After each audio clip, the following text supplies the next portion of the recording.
There you go, your mirror. We're live. We're live. So, hello, everybody watching today for another poetry. Hello, everybody. It's another poetry evening natter kind of thing, which is tonight about kind of two things mainly: picture books and empathy.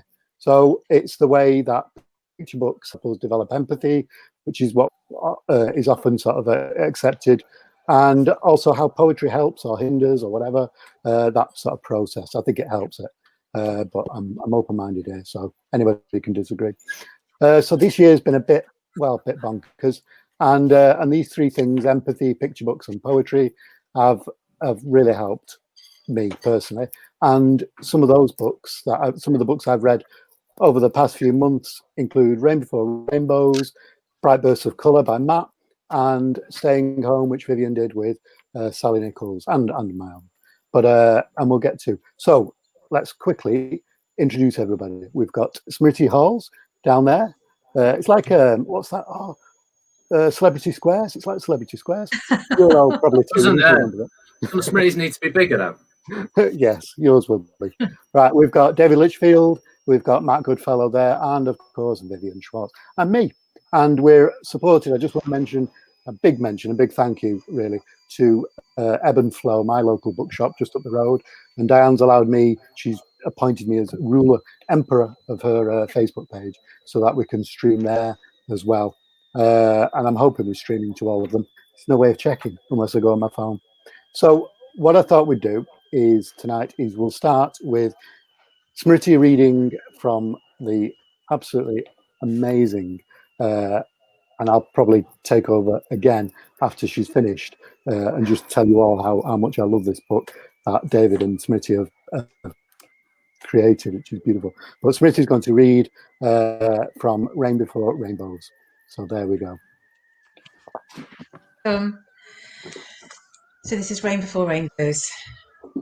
Words by me, and I think something amazing by David. Rain before rainbows, clouds before sun,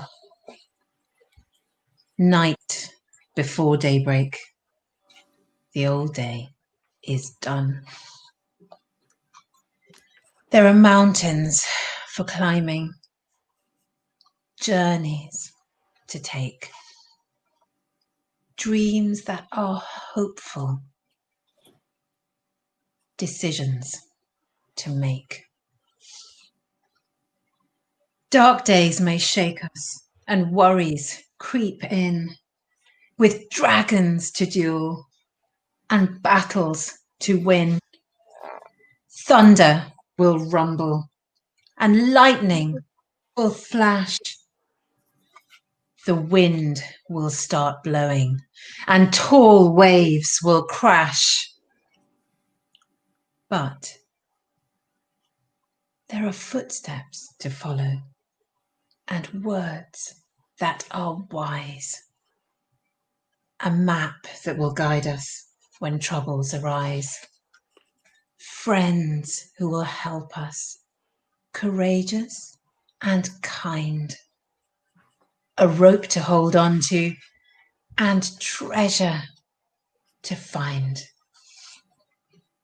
Sowing and planting, roots before shoot. Stem before flower, leaf before fruit. Rain before rainbows, clouds before sun, night before daybreak, a new day's begun. A day full of promise, a day full of light. The morning is breaking and the morning is bright. Wow. Oh, wow. That's absolutely, I love it. I absolutely love this book so much. Smriti, David, right, you've got to talk us through kind of, I think, what made you write it. I mean, it seems, so when I was talking to Smriti yesterday about this, I said, it's just the perfect book for this year. And she said, well, it's purely accidental. So tell us a little bit about how why you wrote it. Is it a poem? Would you consider it a poem or a story? Because I think there's some interesting kind of things going on there. I'm going to put there's sort of crossover, isn't there? It's really difficult because I'm always really reluctant to call myself a poet, because I think that's kind of like that's poet with a capital P, and I just don't know if I'm profound enough to be able to use that title. But I think this is absolutely a poem, but it is a story, and I was thinking about both strands of that simultaneously when I wrote it. When I wrote it, I wanted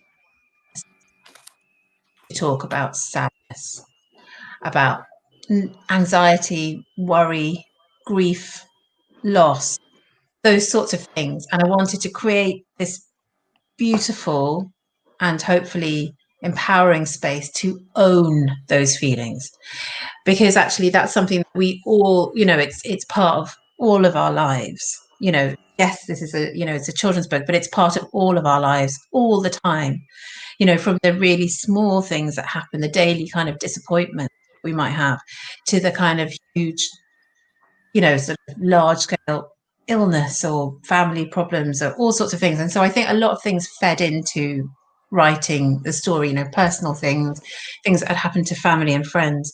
And I thought, where do children have the space to process, to just be, rest in those feelings and know that they are part of a natural process? And I wanted to kind of weave the idea of nature into the telling, into the sort of, into the story, into the poem. I wanted to give this idea that actually sadness is part of a natural process. It's part of a natural process towards something else. We don't sit in it. We don't stay in it forever. But obviously, there's reference to the seasons, and there is there's a whole kind of rain before rainbows and night and day. But there's that bit at the end about planting and growing and new life kind of emerging from the bleakest, what seems to be the bleakest place. Because I think that's, what I really wanted to do was to sort of show that kind of journey reflected in nature, but sort of within all of our experience. And there's kind of, I feel like I can ramble on, so you must stop me, but it's sort of, it's kind of, it's sort of metaphorical on one level. We're talking about kind of, those huge mountains to climb, the sort of insurmountable obstacles that we face all the time, that children face too. And there are those dragons to duel. And I think really I was thinking about kind of our sort of inner demons, actually, not necessarily dragons out there, but the ones that kind of live in us. And then those stormy seas to cross, which are those kind of awful things that we all have to do, we don't want to do. And I wanted to make the language of this universal. However, it's really important for me to say, I think, that while it's metaphorical and while I wanted it to be applicable to everybody, when I was writing it, because I sort of carried it around in my head for a long time before putting pen to paper, I felt absolutely heartbroken by the images that we saw all the time then, because it was back in 2016 or so, on our television screens, of families fleeing actual demons, dragons, actual war, actual heartbreak, in a really literal sense, danger in the most literal sense. And we there were those awful pictures of the crossings made across stormy seas, and the boats and the footprints in the sand. And I all of that kind of fed into the writing of it. But I wanted the language to remain universal, so that we could apply this story to our lives, whatever our situations were. Little did I know, of course, something was coming that we would then, all be pretty terrified of. And it was a complete coincidence that this book was then due to publish in 2020, you know, the year of COVID, when we would all kind of be into this kind of worry. Yeah. I think that's really interesting, that, Smriti, what you say about keeping the language universal, because when I just hear it, I could make it apply to various parts of my own life.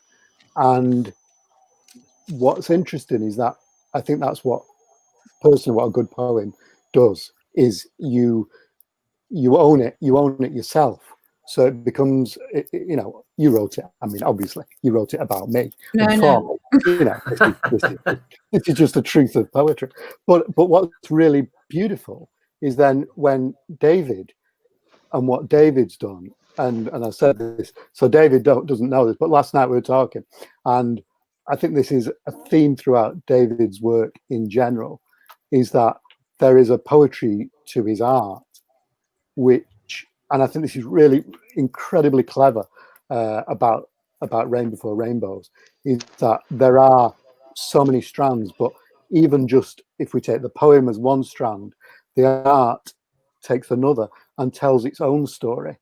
And I think that, honestly, I don't think you see that often, where you've got the artist there who's doing something which is sympathetic to the words, but also very much you could literally just take the words away and have an incredibly moving visual poem.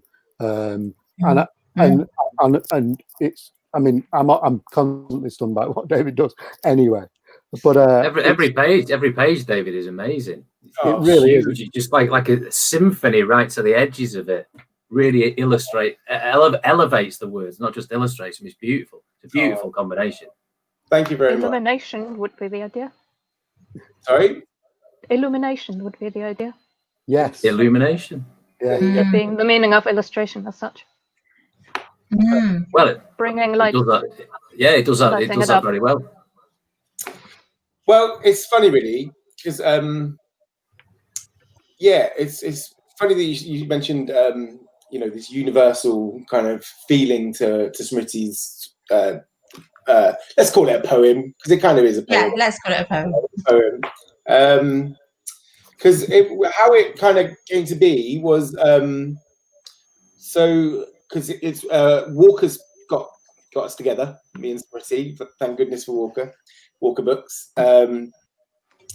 And yeah, the first meeting I had wasn't with Smriti; it was with the editorial team, and they just basically kind of read this poem to me. I think, from what I can remember, it was a long time ago now. This book was quite a long gestation period for this book, and they read it to me, and then they literally were like, just you know, we're not going to tell you too much about it. Just kind of go away, kind of see what kind of you conjure up with the words.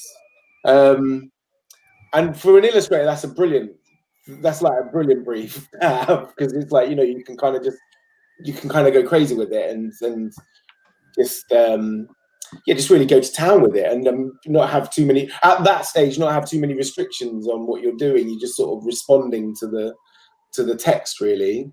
And yeah, what I kind of instantly kind of, I mean, I've got a sketchbook here actually, so I can maybe show you. But I just sort of, my initial sketch. In fact, I can show you on my fancy new camera, can't I? Let's see if I can work this out, and I'll talk you through what I've done. Is this okay? Is this okay if I do this? So I'll be a few minutes. No, fine. Go for it. Okay, bear with me. I'm just being a bit technical now. There we go. Okay, so here's my sketchbook, which I think this is my sketchbook that has. Yes, it is. So yeah, where's the section?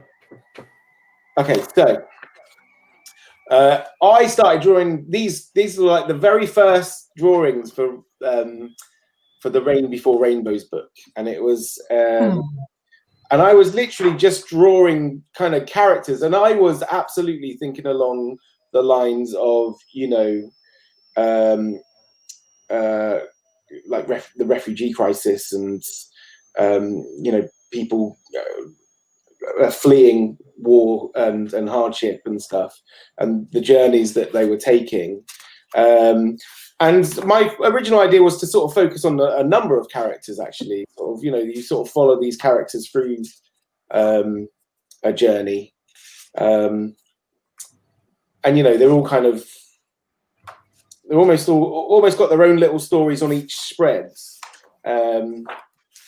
Was kind of the original idea. And I think then when I kind of presented this, and actually got a chance to speak to Smriti about it, we kind of all agreed that, if we were so specific on what this book is about, if the subject matter was so specific, it might not necessarily alienate people, but I think what Smriti just said and what you said, Dom, about it being this kind of universal feeling where you can kind of assign your own story to the words, but also to the pictures almost. And we didn't want to, kids reading it, and grown-ups reading it, obviously, will have their own kind of emotions and their own stories and their own kind of struggle, and their own demons and darkness that they're dealing with. Even if that was something, fairly superficial, or something, because having two children of a young age, I know that losing a toy can be the most devastating. Yeah. So you can kind of read that into it, but obviously you can go even deeper, and that's onto another project now. I think that was my first initial drawings for Rain Before Rainbows. But I mean, there's certain elements from these sketches, these very first sketches, that do kind of carry on through the final piece. I think we just kind of honed the story in a bit more, and made it about assigned the story to the two characters, the girl and her fox, and the journeys that they're on. But yeah, a lot of these kind of initial sketches, I think, looking back at them now, the dragons and made out of smoke and so forth, I can kind of see where, I mean, like I say, this was 2.5 years ago, maybe even nearly 3 years ago. Maybe 4. Oh, blimey! Really? I think it might have been 2017, actually. Oh yeah. Was it, or maybe it was 2016? No, I think it was. Yeah. It's just interesting that from those the very first moment that I heard those words and took them away and kind of really let them sort of soak in and stuff. It was clear that we were, both me and Smriti were sort of thinking along, very similar lines about what this book is about. But it's how we can kind of maybe use metaphors a bit more, and visual metaphors a bit more, rather than being so kind of like kind of prescriptive and kind of blatant about what this book is about. Amazing to see, David. I've never seen those. That's incredible. Oh, okay. Well, yeah. I mean, it's been a while since I've flicked through it, to be honest, but there's some nice bits there. Wow, yeah, really. Like I say, that was almost like a dream start to a project where it's like you're given this kind of total freedom to kind of explore sort of how you're responding to these words. And it's always a kind of very kind of twisty journey to kind of from the sketches to the final book, and seeing how it evolved. But looking at those sketches sort of now with the kind of hindsight, I can kind of see absolutely how what did eventually turn up in the book kind of did have its beginnings in those first responses to the text, really. That's so interesting. Are you happy with the direction it took? Oh my goodness, I couldn't be more. I mean, I couldn't be more happy. No. He's just going to say it on this program. We'll have it recorded. No. I mean, the whole thing's terrible. Terrible. Wanted to do it all with puppets. There's certain books. I mean, I've only been doing this gig for like 5 years now. So I still, well, although that's quite long a time, I suppose, but it's I sort of still feel that I'm very new at it and kind of constantly learning. And there's certain books that I kind of look at as seeing sort of, you know, real learning curves and real pivotal kind of moments of, and I think I absolutely think this one is one of those moments because you know, I sort of adapted my style quite drastically for this book. Like some of the animals are a lot more realistic than, you know, the animals in The Bear and the Piano, for example, or you know, they, you know, I had to really kind of study animals and look at animals and look at the shape of them and stuff.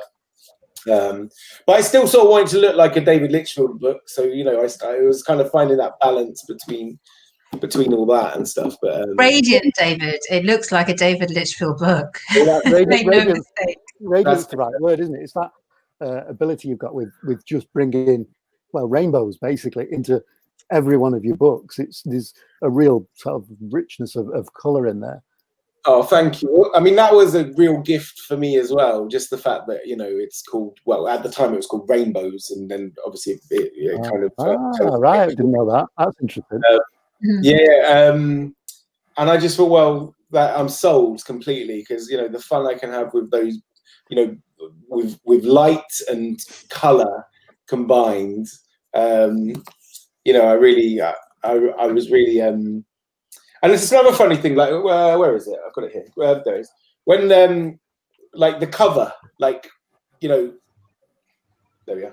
So, like, that was, I sort of almost, I don't think that's not in this sketchbook, but it's almost like I could kind of see that cover straight away as well. I sort of knew that I'd have the kind of, you know, the beam coming through the trees and stuff. And that's what, you know, as Viviane, I'm sure, understands, like, a lot of the times, when you're sort of drawing these things, you have to draw lots of different versions when you're working with art directors and stuff, and kind of, you know, so I drew about, I don't know, 5 or 6 different versions of a cover, but I kind of always secretly knew that very first drawing that I had was the one that I wanted to be, and you know, somehow I managed to convince Smriti and all the other directors that was no, I was totally. I didn't convince you actually, because I remember, I think it was you, or maybe it came through the art director where they said, actually, Smriti, really like that first. I was in love with that first image that I first saw, which was that, and which went on, or a version of that. And for me, that sums up the whole book. It is, you know, she's in some place of, we don't really know, you know, the everything's grown up around her, but she's in a beam of light, and you know, that light will see her through. And that's kind of what we need to hold on to all the time, isn't it? That actually all that stuff doesn't magically disappear. Totally. But we live in the light if we kind of look for it. I think that's really important. I think I watched an interview with you on Book Trust before, Smriti, and where you were talking about the fact that a picture book can talk about children's feelings and emotions, and the fact that, you know, this is life. We don't feel happy every day. Things happen, and the fact that that can be opened up, and the illustrations complement those conversations that can be opened up in classrooms and in people's bedrooms and at home. That you know, life is tough sometimes. But I love the thread of hope. Hope is such an important thing. We know at this time, but generally in life, which is why it's so lovely. And I think the illustrations, every page that when Dom sent me the book, when I flicked through, the hope bursts off every page, which is lovely. Oh, that's great. That's brilliant. This seems to be a really good time, actually, for you to put a wig on. To put a wig on. To talk a little bit about bright bursts of colour, actually, because those are themes that you touch in your poetry. And so, if you could sort of say a few words about the impetus behind your collection, and maybe read, give us 2 of your poems. Yeah, that's fine. Yeah, so bright bursts of colour looks like that, and really, I wanted a collection. I wanted to put a collection of poems together that kind of was about life, really. So, and about my life and about the lives that I've seen and lives that have impacted on me. And I spent about 12 years as a primary school teacher. So the lives, and I taught in quite a tough part of Manchester, and so I think the book reflects all of those lives, different pieces of lives. And the bright bursts of colour, I think, hopefully, is that little thread of hope running through the collection, because there are some tough poems in the collection. There's poems about death, there's poems about loss, but there's also stupid poems about badges. But you know, I'll read you one. I'll read you one which is called The Day. Okay. This was one of the things that interests me about poetry and life, really, is relationships. Relationships are the most important thing in life, I feel, and poetry, words, allows you to mess with relationships. So this is called The Day. We cycle over beech nuts. He points out our breath, columns of sunlight shining through the changing trees and the damp, heavy river smell. I'm worried about today's spelling and times table tests. I struggle with which and which. We practice my 6s and 8s as we pedal past cloudy-faced kids and parents. He helps me across the busy road, laughs at the grumpy caretaker who sighs and swings his keys as he lets the morning masses pass through the gate. I put my bike in the bike shed. He kisses me, tells me not to worry about stuff. I love you. Have a good day. See you later, kidder. I'll be here at 3:30. Good luck. I wave through the window as overhead a plane is coming into land. He pushes his bike through playground puddles and turns to blow me one last kiss. Puts on his helmet and adjusts the strap. And it's 5 years later, and he never came back. Ooh, I love that one. I really do. So what is it about? Go on, sorry. It's an interesting one.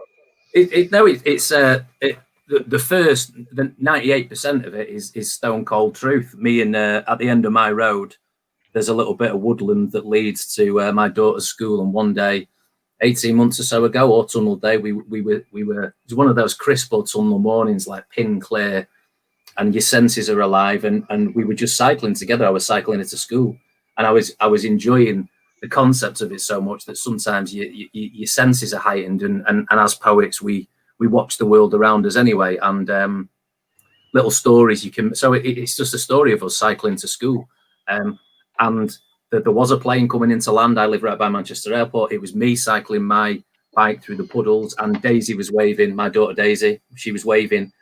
And it was such a happy scene. Part of the devil within a poet that is then to spin it on the head and build up to a resolution which you might not expect. So that's all that is. I just turned it on its head at the end. And I suppose that comes from seeing sadness as well, and understanding that does happen for some people, and just messing with ideas, really. But relationships, interesting things.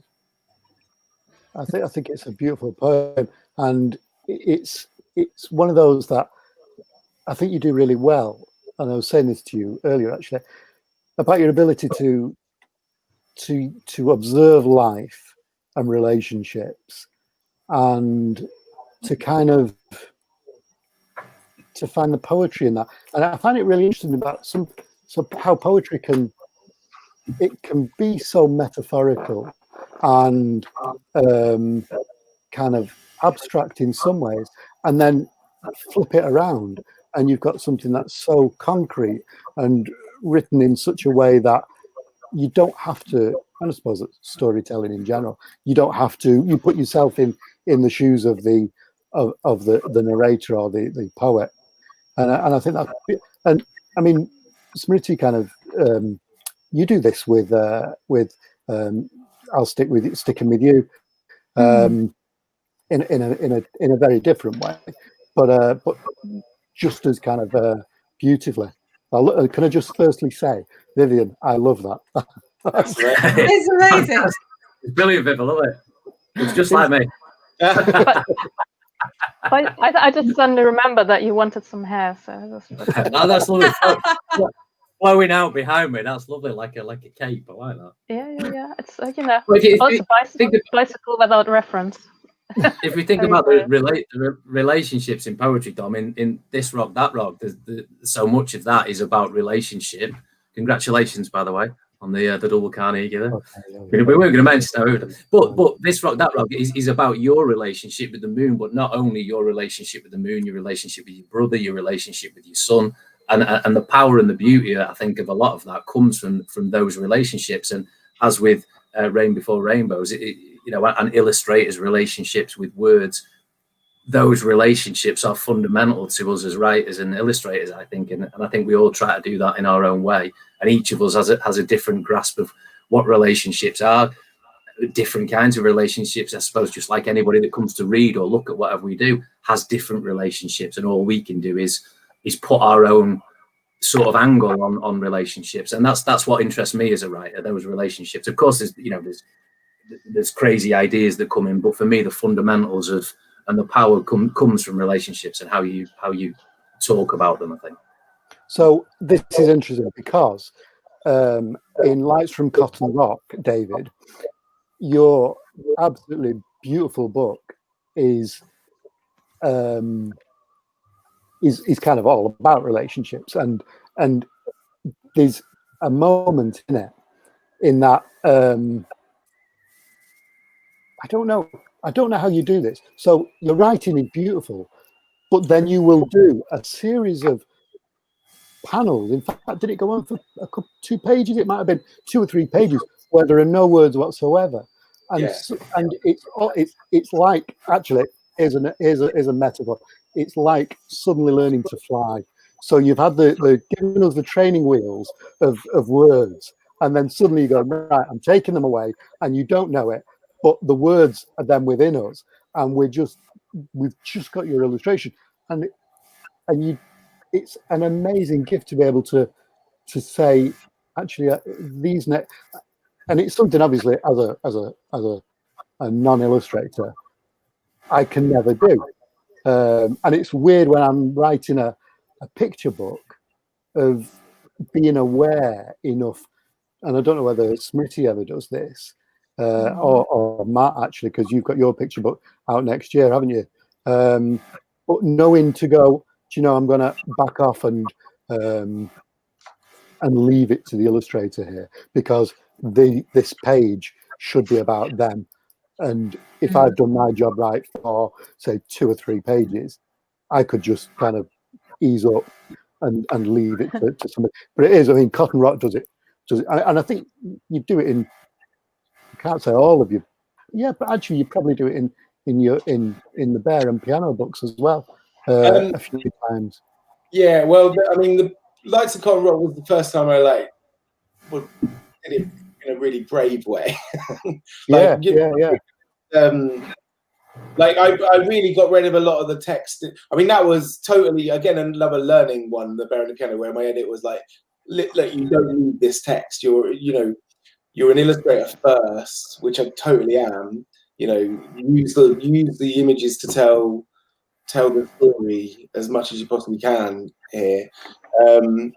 And that was a big learning thing. And that's one thing that I did really, I really went for it with Lights and Cotton Rock, because I was just like, it started with the when the spaceship comes down. I didn't want to, write in vroom or how would I write that? What noise does a UFO make? So I just thought, I've amended that. Actually, I've amended that on my copy of it. I've put it. Must be a mistake. Yeah. And it's and then I was like, well, look, they're communicating, and I've actually got the sketches in the same sketchbook, really. So these are they're stuck in, so they were originally from the another sketchbook that I sort of manipulated on the computer. But these were the sketches of that first time that the kind of the book goes silent, I guess. And I just thought these 2 characters are like, the alien speaks alien language, the girl speaks English, I guess.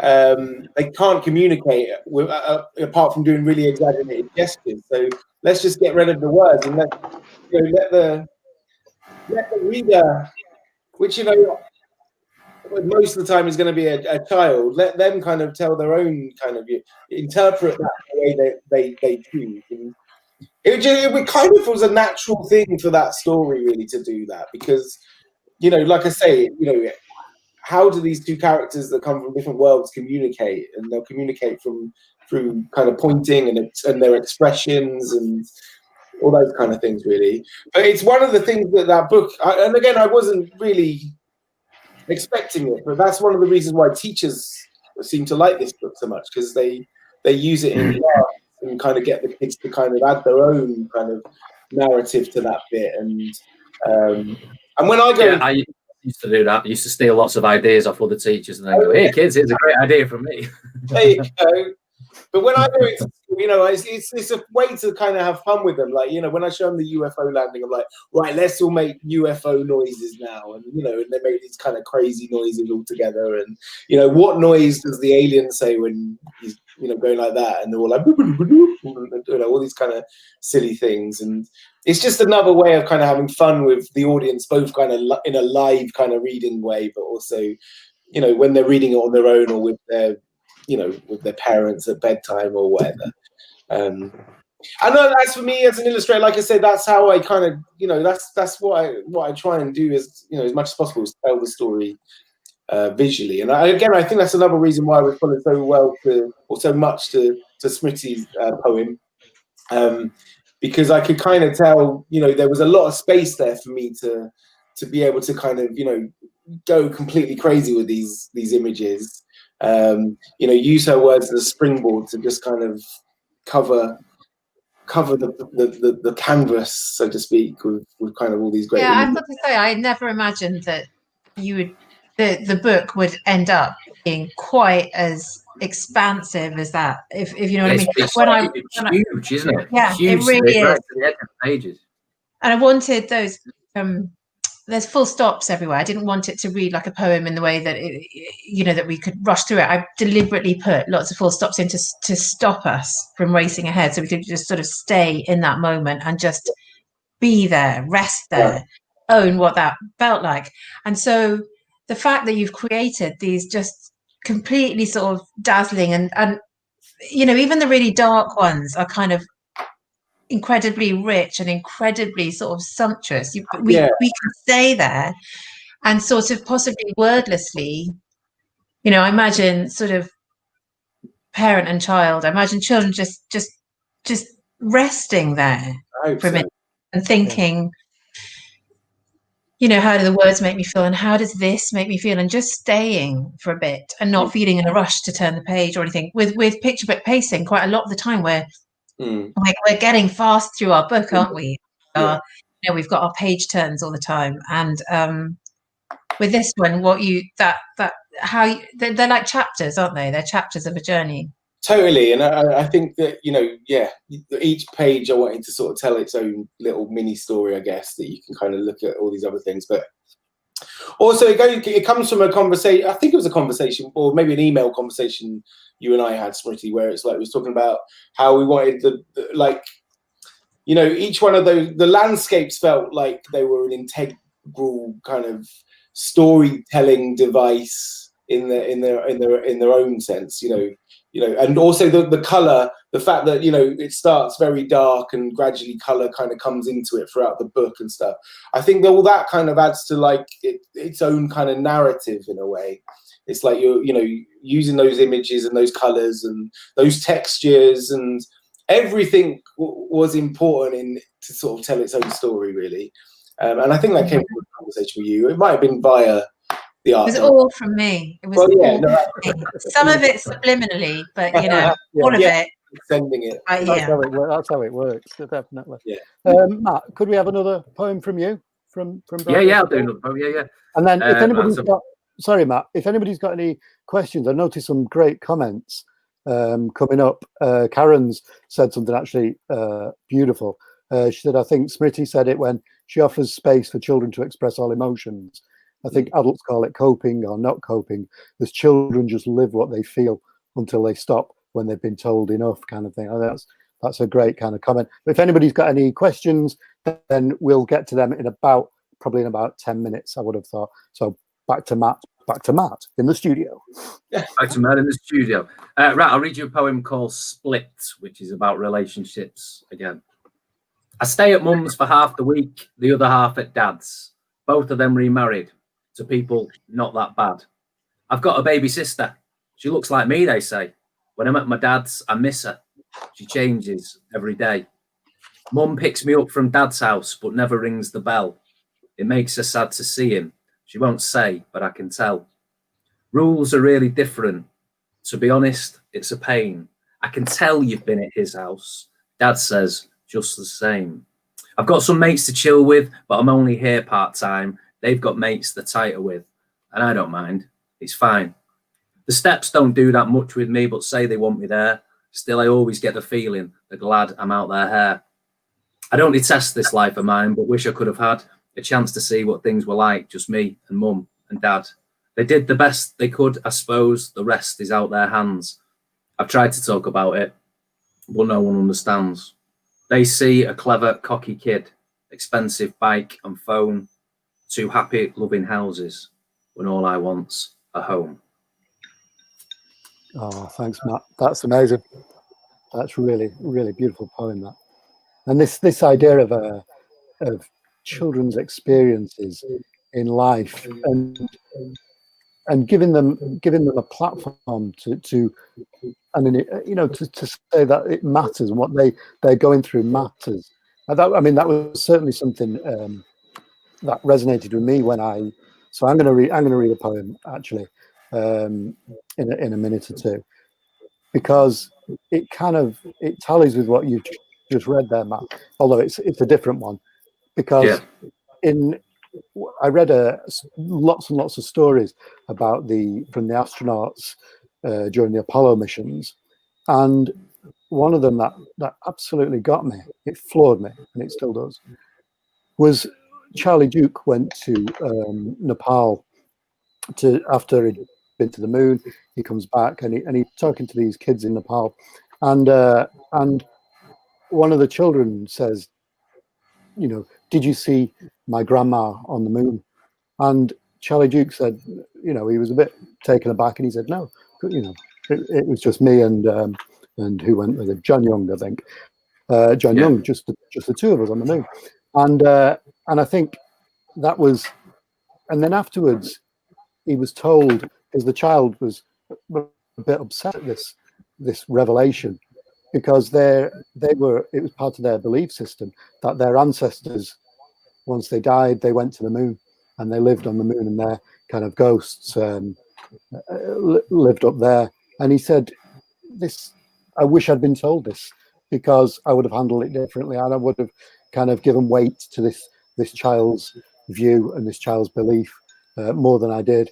And I just thought, gosh, this is a kind of really important moment in a child's life when they do that. So I'm going to read a poem now. I can find it. Yeah, I can find it. So this is from mine and Viv's book. Did you meet my grandma on the moon? She was like roadside dust when I last saw her, gathered upon the bed as my family and I processed past, saying our goodbyes, until the white winds changed and she was gone. Did you meet her on the moon? She'd have risen to greet you, lifted by the ancestors who once held her as a baby, and she'd have looked at you as she used to look at me when I sat upon her knee, to tell her of the dreams I had, of becoming an athlete, leaping across continents, or a racing driver, turning the circle of this world in my hands. But that was then, when she was here. So did you meet my grandma on the moon? And did you tell her of your dreams? That's brilliant, Tom. Thank you. Thank you. Lovely. Really lovely. Love the illustrations as well. They're fantastic. Trying to get the timing right. Just keep drawing. I think that'd be fine. It's this thing of poetry. It seems such a powerful form that it can be folded into a picture book or into music, or even it doesn't. I'd even go as far as it doesn't need words. I know. I remember when I was doing my A-levels many years ago, and my tutor was talking about Samuel Beckett, Waiting for Godot, we were doing, and he just said, I think Samuel Beckett had pretty much just died about a year before we did our A-levels, and he said Samuel Beckett's whole life was this descent into silence, that he wanted to be able to express himself so simply that he didn't need words, and it's kind of what every illustrator, what Viviane and David kind of go, yeah, well, obvious. So much for a Nobel Prize winning poet and playwright, but it's true. I think this ability to, and I suppose it's in a relationship, isn't it? That if you can sit with somebody without talking, I know when I meet Matt, I often ask him not to talk, but it's because you just want to look at me. yeah, that's it. But it's a powerful and kind of beautiful thing, I think, to do that. That's why I found the sequences in Lights for Cotton Rock so moving, and I found what you were both doing, words and pictures, sort of working as they do throughout Rain Before Rainbows, to be just genius. I mentioned to Smriti yesterday about the only other book that I would say does this as effectively is probably Going on a Bear Hunt, Michael Rosen, and I think that's Wait, what? And what are you saying, David? I said we'll take that as a comparison. Yeah. Had a Noxonbury, David. Yeah, not bad. Yeah. But it's true. I think you've got that kind of the poetry in both your work. That's absolutely incredible. Right. We're about 5 minutes probably now from the end. I'm not seeing any questions coming up, so I'll keep an eye on that. Another poem from any of you? Smriti, do you want to read anything? No, I'm gonna leave it to you, Dom, or Matt. Or Matt or Viviane. Do you want to read anything, Viviane? I can do one. Do you want a short? Do you want? I want to hear what you want to read. And we'll have to set this up so that I'm drawing. Do you want one about being? Do you want one about being angry or about being sad? I think I'm going to do one about being sad. Okay, that's cool. Okay, got this. It's got lighthouses. I probably can't paint at the same time. Of course you can. And juggle. Disappointing, that bit. Very disappointing. Matt will take over the drawing duties. I'll do my visual dance. I think you're just going to have to imagine it. Okay, that's good. That's cool. So it's called Lighthouses.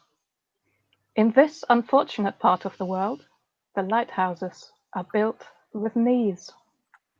Their beacons flashing to one another.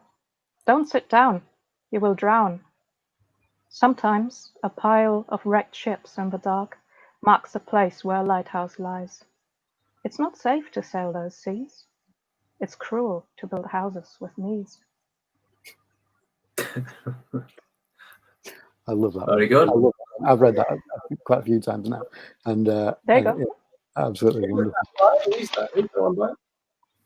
Oh, is that one by you, Viviane? Yep. Oh wow! I thought that was. Yeah, it's great. I like throwing in a short one in the end. Yeah. Fantastic. We have a question from Elsa, who's 8 years old. And how do you get so good at art? I think this is probably not for me, but it's for Viviane and David. How do you get so good at art? How old is she? 8? 8, yes. You do exactly what you have been doing so far, and you do that about 5 more times over from the start, and then you're good. Yeah. Basically, it just takes time. It takes quite a long time. I mean, maybe you only have to do it 3 times. You know, like then you're 3 times 8 years old. How much is that? See, look, I can't even do maths. 24. Yes, actually, that'll do. You're a 3rd there. You're really doing well. Keep going. Yeah, you've got time on your side, so that's it. Yeah, do it. As Viviane says, 3 times, but maybe 3 times a day for the next what? Oh no, I just mean the whole life. You know. Oh yeah. Well, absolutely. Maybe and you know, what a great way to spend the next, you know, however many years of your life, just drawing and doing what you love, and you know, and once you get really good at it, maybe you get people ask you to draw books for them, which is just the biggest honor and joy. So yeah, good luck. Good luck. I don't draw every day at all. Do you not? Well, no, I don't draw every day for fun anymore. Well, no, it is fun, but you know, I don't draw. I don't doodle every day, and doodling is one of my most favourite things to do. Doodling is good.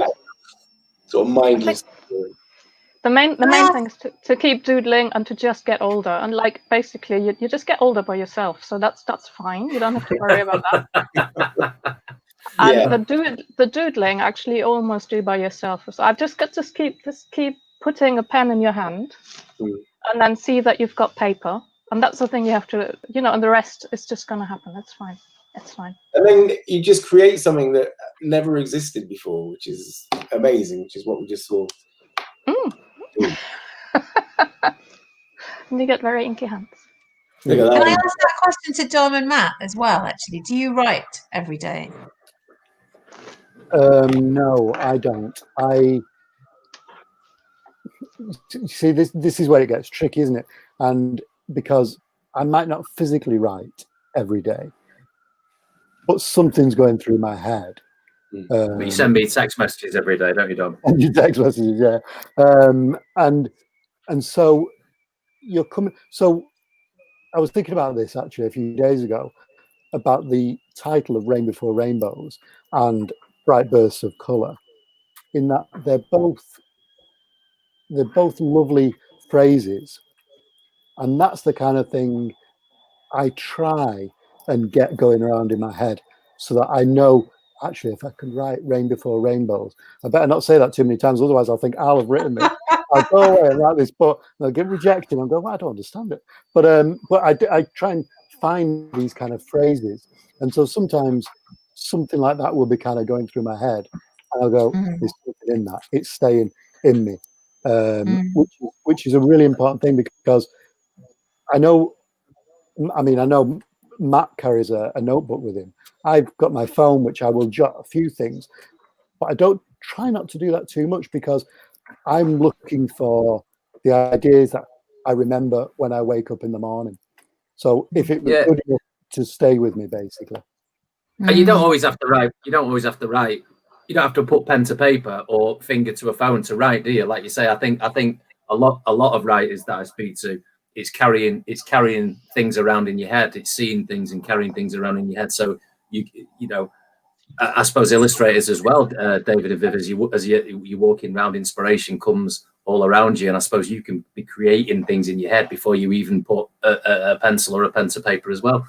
So I don't write every day in my notebook, but I should do. I think I do exactly the same, and it's really, I love hearing that from you both, actually, because I don't know, sometimes I feel really guilty when I hear about people's process or whatever, and there's a thing about sitting down every day, but so much of it happens here, for me anyway.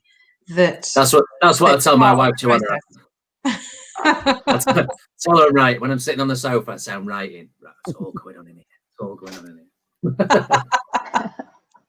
That guilt thing's interesting to me, because I feel,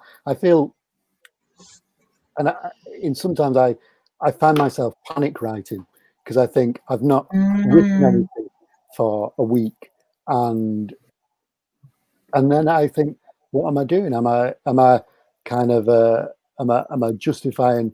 You know, am I still a poet or a writer if I've not written anything for a while? And it preys on me, and then I start to write, and then I remember actually probably the most important thing is, and this taps into what David and Viviane said, is to read as well. It's to do these things, these creative things, reading, writing, drawing, and do that as often as you can. Because, and I'll say this to kids, where if I'm not read for a while because I'm panic writing all the time, it'll be rubbish. What I produce is just garbage. And then I'll go, it's because I'm not actually letting myself relax but properly. Yeah. I think that whenever you feel ashamed, shame is not useful. When you feel ashamed, Think about what you can feel grateful for instead. That usually helps. So if you're ashamed that you're not working, see what you feel grateful for, and then you can probably, if something happens, But an also, idea comes. absolutely, and I also think like there's so much else that being a writer, my limited experience of being a writer, just watching a film can be classed as being part of my writing. Yeah, walking down the street, going to the pub. Yeah, totally. Listening to a song, or just giving yourself some space to kind of have those ideas, or not even consciously have those ideas, but just let something sort of ferment in your brain. That's all things to be grateful for that you have, and they are the things that make stuff happen. But shame and guilt just make. I don't think it's so much shame and guilt is stress. Yeah, stress stops everything, yes, but then also you have to look after yourself. Stress is not bad. Anger is not bad. Anger is very good. Stress is okay. Just shame and guilt, they're not good. They're not good. Unless you really done something that, that you got to fix real badly. But you haven't. What are you going to tell us here, Viv? This has gone in a dark direction. No, I'm just saying, don't waste your shame on things like not working enough. What are you gonna do when you do something bad? I think as well, you get into patterns of the way that you work. So during lockdown and stuff, I've written very differently than I have before. I'm normally pretty productive, and I normally get to a complete poem quite quickly. But over the past 6 months, I've produced far less completed poems. And what that does is I start feeling like Don was talking about before. Am I still a poet? I've not written a poem for 3 weeks. Well, if I'm not writing poems, what am I doing? But I think what it allows you the space to do sometimes is see the way that you develop as a writer. Go back through your notebook, the little scraps, and I suppose the little illustrations in your notebook allow you that space to go back and pick up on the things that actually do sparkle for you and do resonate with you. So I'm trying to do that at the minute without panicking. I'm talking the panic out of me. Is what I'm doing. Well, it's funny. There's so many different processes. Like I remember when I was a teenager, so again a while ago. But I read it was an interview with Burt Bacharach, the songwriter. And he was saying how he had an office that he'd turn up at 9 o'clock in the morning and he'd work till 5, and he'd be writing songs. And it was like, he'd wear a shirt and he'd dress up to actually go to work. And that always felt crazy to me when I was like, well, how can you just write a song? Inspiration has to take you to write a song or to create a piece of art. But I don't know, now that I've been kind of working as an illustrator, working on commissions, I can totally get that mentality a bit more, where it's like, okay, I'm going to tell, because I rent this office, which I call a studio, but it is an office in a block of offices, and having that kind of space, but also that kind of chunk of time to kind of focus on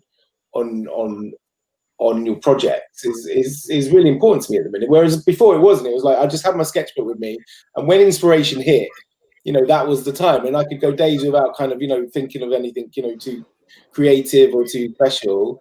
But I guess now that I'm working on these actually paid projects, I kind of have to see it more in a kind of I hate saying this, but more in a kind of business way, I guess. But I don't know whether that kind of almost self-defeating the kind of creativity or not, but hopefully it's not. But I can understand what I think it is now, basically. It's an interesting conversation, isn't it, about creativity becoming a business? When art becomes business, does it stifle the creativity? Does it not? It's a problem that bands have, isn't it, in music, when bands turn into businesses, and it's interesting. It's difficult, and I suppose we all. I guess that's what I mean about I want to doodle more. I want to do the things for drawing. Stuff that you used to do before it became a daytime job. But I think this idea of a routine is no different, really, certainly as a poet, to having restrictions in. So if I'm given a brief, if I'm asked to write a poem about, so earlier in the year I was asked to write a poem about lockdown, and I found that really good because it gave me a focus, and I've thought, right, I've got a week now, and I've got to do that because people are relying on me. And it'd be the same as if somebody said you need to write a haiku. You've got 17 syllables to say something beautiful, and I like that. I like those kind of those structures in my life to do that. And we've got them me too. in everything, haven't we? You've got the picture book structure. You've got what colours you're allowed to use. When certainly with print, if they said actually we can do 8 colour kind of fluorescence and stuff like that, that will make you think differently to the way you produce your work than if you were to say, like Viviane did. We had This Rock, That Rock, which was all black and white, and so it changes that kind of process. And I find that really interesting, really, how you can push at the boundaries of something simply because you've been told that this is the area you're working in. Yeah. When a problem And solving it's a interesting problem. to see how everybody else does it as well. How two poets can meet, 2 illustrators can meet and go, whoa, you do it like that. Yeah. And then you go, oh, well, I like that idea. That cross-pollination of creativity is quite interesting, isn't it? Because you can get quite isolated, I think, in here and in your office or what have you. And I do think it's important to go out and meet other people that do the same sort of things that you do and steal ideas. Hands off. Yeah. My next book, Rain After Rainbows. Right, I think we need to finish there, really, because it's just been over an hour. Thank you, all of you. It's been absolutely fascinating and a lot less stress than I expected, which is great because I get all worked about these things. But it's been great. Thank you very much. Right, I'm going to end the broadcast and then we can say goodbye and that's that. Thank you very much, and thanks everybody for listening and adding questions and comments. The comments have been beautiful, really encouraging. So thank you very much. Right. But